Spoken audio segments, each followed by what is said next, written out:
Aziz xalqim, aziz yurtdoshim, shu yerdamisiz? Shu so'zlarimni tinglayapsiz, ko'rayapsiz, eshityapsiz va shunchaki o'tib ketayapsiz.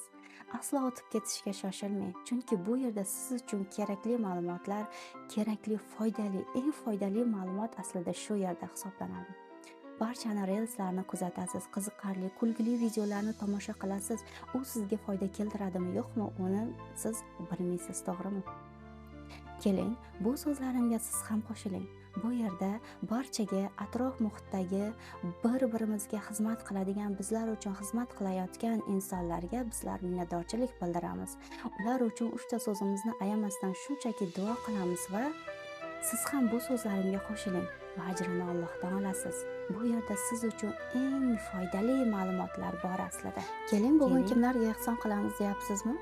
Bugun Milliy gvardiya xodimlari, militsiya xodimlariga, podpolkovnik, yo'l patrul xizmatchilari barchasiga bugun minnatdorchilik bildirib, ular haqqiga duo qiling.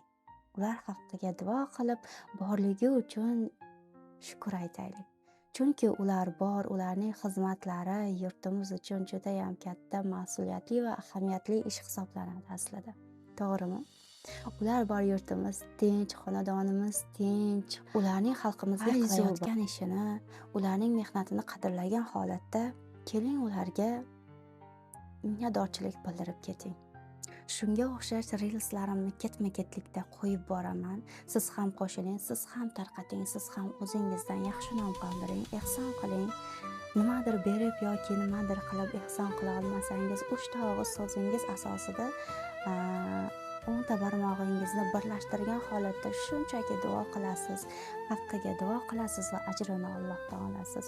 Bu sizning qilayotgan duoyingiz Alloh tomonidan shunaqangi ajr yog'iladi. Buni sinab ko'ring.